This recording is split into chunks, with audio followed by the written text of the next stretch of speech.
அனைவருக்கும் வணக்கம். எங்கள் ஊரில் ஒரு தாத்தா நின்றுக்கிட்டு கடுமையாக பேசிக்கிட்டு இருந்தார். கடுமையாக திட்டுறாரு. யாரை திட்டுறாருன்னு தெரியல. என்னப்பா நினச்சிக்கிட்ட, என்ன நினச்சிக்கிட்டேன்னே, நீ இந்த வழியே தண்ணி போகுனா எப்படி? நீ இந்த தெரு வழியே தண்ணி நீ விடுதன்னு வச்சுக்கேன், சாக்கடையாக மாறுது இல்லை, நீ எப்படி அப்படி எப்படி விடலாம் அப்படின்னா பக்கத்தில் இருக்கவெல்லாம், தாத்தா யாரை பேசிக்கிட்டு இருக்கீங்க? தண்ணி விட்டுட்டாங்க. தண்ணி எது வெளியே விட்டாங்கன்னா சாக்கடையாக வரலாம். சாக்கடையாக வந்து நம்ம வீட்டு முன்னாடி பூரா அடைச்சிக்கிட்டு சேரஞ்சகதியமாக இருக்கலாப்பா. இவன் இது வழியே தண்ணியாக விட்டுட்டான், எப்படி எப்படி விடலான்னு. அது விட்டா நீ மேலே வீட்டுக்காரன், நீ என்னப்பா பண்ணிக்கிட்டு இருக்க? அவன் தண்ணி விட்டாமலாம். தண்ணி விடும்போது நீ வந்து அதை வந்து ஒழுங்கு பண்ணணுமா பண்ணண்டாமா? நம்ம ஏரியாவுக்கு தண்ணி வராத அளவில் நம்ம என்ன செய்யணுமோ செய்யண்டாமா? நீ மேலே வீட்டுக்காரன் என்னப்பா செஞ்சுக்கிட்டு இருக்க? தாத்தா உங்கள் வீடு என் வீட்டுக்கு மேலே வீட? அப்போ இல்லைப்பா, நீ நான் உனக்கு உன் வீட்டு கிளக்கோட்டுன்னு தானே பேசிக்கிட்டு இருக்கேன், இப்போ நீ எனக்கு மேலே வீட்டுக்காரன் தானே அப்படின்னு தாத்தா தர்க்கம் பண்ணுதார் மேலே வீட்டுக்காரன் கூட. அப்போ தண்ணி விட்டது யாரு? அது யாராக இருந்தா என்ன? இந்த மேலே வீட்டுக்காரர். ஐயோ தாத்தா, நீர் தான் மேலே வீட்டுக்காரது, அவர் கீழே வீட்டுக்காரது. பக்கத்தில் நிற்க ஒரு தம்பி சொல்லுதாப்பில், இப்போ நான் அவன் வீட்டு கிளக்கொன்னுலாம் பேசிக்கிட்டு இருக்கேன், இது சபதி தேங்குது இல்லாப்பா, அவன் தண்ணி விடுதான்ப்பா, தண்ணி விடப்படாதுல்லாப்பா அப்படின்னுட்டு தாத்தா பெருமுழக்கம் விடுதாரு. அந்த வீட்டுக்காரனால நம்ம தான் கீழே வீட்டுக்காரன், தண்ணியை அவரும் தான் சாக்கடையில் விட்டுக்கிட்டு தான் இருக்காரு. நம்ம வீட்டுக்கு முன்னாடியும் சாக்கடை தான் போயிட்டு இருக்கு. இவர் கிளக்கோடி போய் நின்றுக்கிட்டு நம்மளை திட்டிக்கிட்டு இருக்காரு, நம்மளை திட்டுதாரா இறந்துட்டாரு. தாத்தா நான் அடைச்சோம்னா உங்கள் வீட்டில் தான் கூட கொஞ்சம் தண்ணி வருவோம் அப்படின்னு அந்த வீட்டுக்காரர் சொல்லுவார். நீ இப்போ மேலே வீட்டுக்காரன் பார்த்துக்கன்னா இப்போ கிளக்கோடு தான் நிற்கும் பார்த்துக்க, நீ அதுக்கு மேக்கப் அடைக்கணுமா, அங்கே தலையில் போய் அடைச்சிடணும். ஆமாம் அப்படின்ட்டு அவர் திரும்ப திரும்ப சொன்னதே சொல்லுதார். யாருக்கும் புரியலை, எனக்கும் புரியலை, நமக்கு என்ன, ஆமாம் நமக்கு அடுத்த தெருவலாம் அப்படின்ட்டு அவன் கலைஞ்சி போயிட்டு இருக்கான். நான் மட்டும் ஒரே ஒரு விஷயம் புரிஞ்சுக்கிட்டேன். நம்ம தமிழக வெற்றி கழகம் தலைவர் அன்பு மிக்க பாசம் மிக்க, இப்போ அவர் ஒரு கேர் ஸ்டைல், புது கேர் ஸ்டைலுக்கு வந்திருக்காரு. ஏன்னா ரசிகர்களை கவர வேண்டும்னா அப்படியே போய் மேலே நின்று செல்ஃபி கில்பி எடுக்கணும். அதெல்லாம் புது கேர் ஸ்டைல்.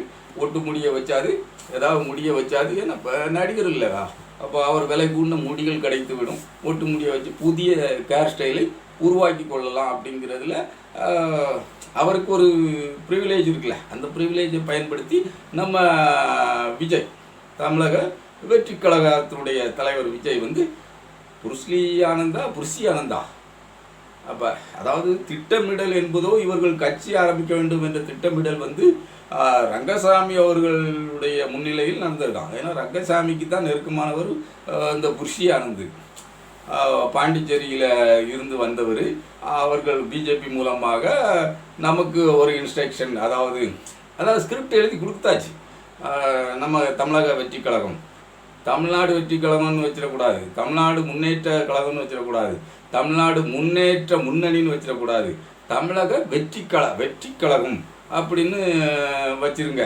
ஏன்னா அப்போ தான் நம்ம ஆளுநர் ரவி சொன்னது மாதிரி தமிழகம்னாலும் என்ன கெட்டு போகுது அப்படின்னு நீங்கள் அதை வழிமொழிந்த மாதிரி இருக்கும் அப்படின்னு ஒரு ஸ்கிரிப்ட் கொடுத்த உடனே எல்லா கட்சி வேலைகளையும் நம்ம விஜய் அவர்கள் செய்து விட்டார்கள். தம்பிகள் வந்து எல்லாம் அதில் கவனமாக இருக்கணும். இந்த தம்பிகள் வந்து நம்ம குறைச்சி பேசுகிறோம், விஜயை குறைத்து மதிப்பிடுகிறோம் அப்படின்னு நீங்கள் நினைக்கண்டா.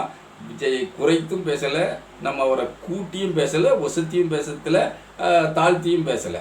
ஆனால் யாரால் ஏவப்பட்டவர் அப்படிங்கிறத வந்து அவருடைய கட்சியில் அண்ட வேண்டும், ஒண்ட வேண்டும், பிழைக்க வேண்டும் என்று நினைப்பவர்கள், நம்புகிறவர்கள் புரிந்து கொள்ள வேண்டும் என்பதற்காக தான் நம்ம இந்த காணொலியை பதிவு பண்ணணும். ஒரு மனிதர் ஒரு சட்டத்துக்கு எதிராகவோ இல்லை ஒரு திட்டத்துக்கு எதிராகவோ இல்லை ஒரு அரசுக்கு எதிராகவோ ஒரு கருத்தை சொல்வதென்றால் எவ்வளவு தெளிவாக, எவ்வளவு ஆடித்தரமாக ஒரு கட்சியின் தலைவராக இருக்கவர் பேசணும்.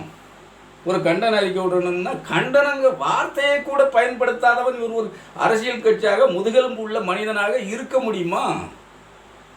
தம்பிகள் வந்து கிள்ளி விளையாடுறதுல கிள்ளியாக இருப்பாங்க. அதே மாதிரி இப்போ எல்லாருமே கிரிக்கெட்லாம் நல்லா விளையாடுவீங்க. ஒரு துணிச்சலான ஷாட் அடித்தா தானே 6 போகும். நீ தடவிக்கிட்டே இருந்தேன்னா டெஸ்ட் மேட்ச் ஆடுத ஊரில் 10 ஓவர் தான் வச்சு விளையாடுவான்.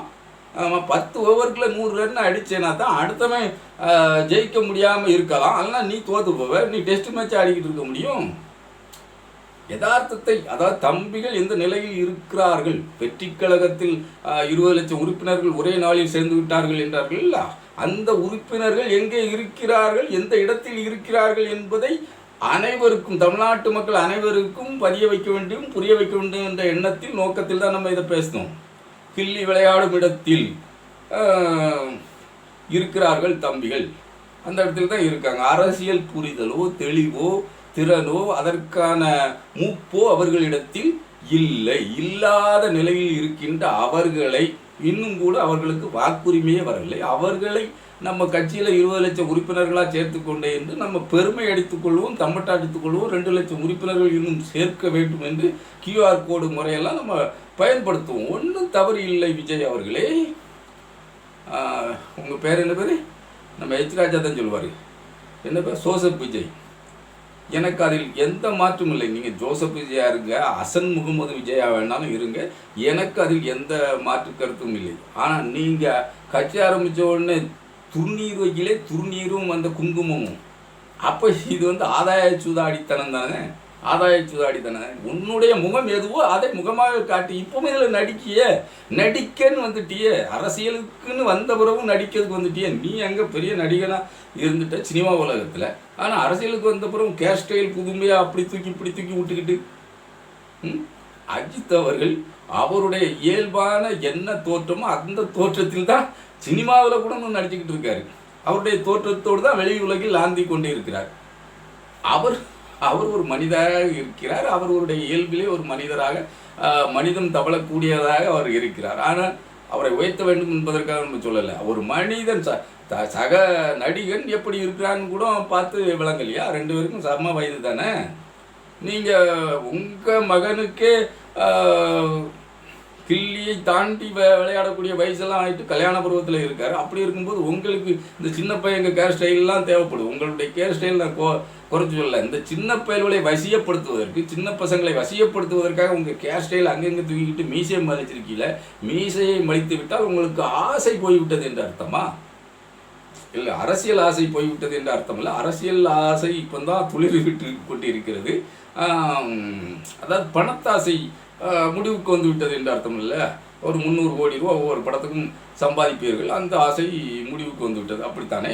அப்படி தமிழ்நாட்டு மக்கள் நினைத்து கொள்ளட்டும் என்று தான் மீசையை வலித்திருக்கிறீர்களோ என்று ஐயப்பாடு இருக்கிறது. இப்போ நீங்கள் எதுக்காக வலித்துட்டு போங்க, உங்களுடைய நிலைப்பாடு ஒரே கோணத்தில் இருக்கிறதா?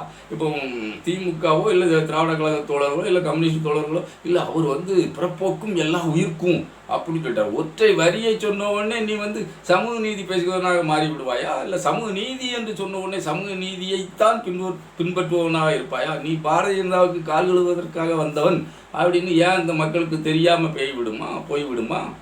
ஒன்றிய அரசு CAA சட்டத்தை கொண்டு வந்திருக்கிறது, குடியுரிமை திருத்த சட்டம். இந்த சட்டத்தால் மக்களை பிளவுபடுத்தக்கூடிய சட்டம். அவர்கள் ஆதாயத்திற்காக ஒரு குடிமக்களை பிளவுபடுத்தி அவர்களை மட்டம் தட்டிவிட்டால் இன்னொரு குடிமக்கள் ஒருமித்த கருத்தோடு ஒரே நிலை எடுத்து நமக்கு வாக்களிப்பார்கள் என்ற ஆதாய நோக்கத்தோடு அவர்கள் இந்த சட்டத்தை அவசரமாக இப்போ தேர்தல் காலத்தில், தேர்தல் நாளையோ நாளை கழித்து அறிவிக்கப்படக்கூடிய நிலையில் இருக்கு. இந்த நேரத்தில் இந்த சட்டத்தை கொண்டு இவங்க அமல்படுத்துகிறாங்கன்னா அப்போ இவங்களுடைய நோக்கம் என்ன? மக்கள் எக்கேடும் கெட்டு போயிட்டோம், நாம அரசியலில் வெல்ல வேண்டும், ஆட்சி அதிகாரத்தை கைப்பற்ற வேண்டும், அதற்கு யாரையும் எந்த வழியிலும் எப்படியும் பயன்படுத்துவோம், எதை காட்டி பயமுறுத்தியேனும் எதை கொடுத்து விலை கொடுத்து வாங்கியேனும் நாம் ஆட்சி அதிகாரத்தை, அந்த பதவி கட்டிலை நம்ம பிடித்தே தீர வேண்டும் என்ற வெறி பிடித்து அலைகிறது ஒரு கூட்டம், பாஜக கூட்டம். அந்த கூட்டத்துக்கு அடியாள் வேலை பார்ப்பதற்கு நீங்கள் இப்பவுமே கட்சி ஆரம்பித்து 2026 நான் சட்டமன்ற தேர்தலில் பாய்ந்து வருவேன் அப்படின்னு சொல்லிக்கிட்டு இருக்க நீங்கள் ஒரு சட்ட திருத்தத்தை எதிர்க்கிறீர்கள் என்றால் அந்த சட்ட திருத்தத்தை எதிர்த்து கண்டன அறிக்கை விடுவதுன்னா எப்படி? உங்களுடைய அறிக்கை ரொம்ப சும்தா, இந்த மக்களை பிளவுபடுத்தக்கூடிய இந்த சட்டத்தை தமிழ்நாடு நமது மாநில அரசு ஆளுகின்றவர்கள் அதை இங்கு அமல்படுத்தாது காக்க வேண்டும். எப்படி?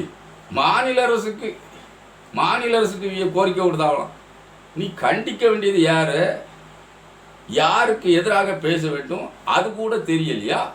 இல்லை இந்த நம்ம அண்ணாமலை சொன்ன பல்லு படாமல் மாட்டுக்கு தண்ணி அடித்து மடுவில் தண்ணி அடித்து அப்படி நல்லா கழுவி நைஸ் அப்படி அப்படி இப்படி தேய்ச்சி விட்டு, அப்புறம் அதுக்கு பிறகு விளக்கெண்ணெய் எடுத்து காம்பில் நீவு விட்டு, பிறகு கண்ணுக்குட்டியை விட்டு, கண்ணுக்குட்டியெல்லாம் அதுக்கு முன்னாடி விட்டுருவாங்க. அவர் சொன்னதை அதை வச்சு தான் நம்ம சொல்லிக்கிட்டு இருக்கோம்.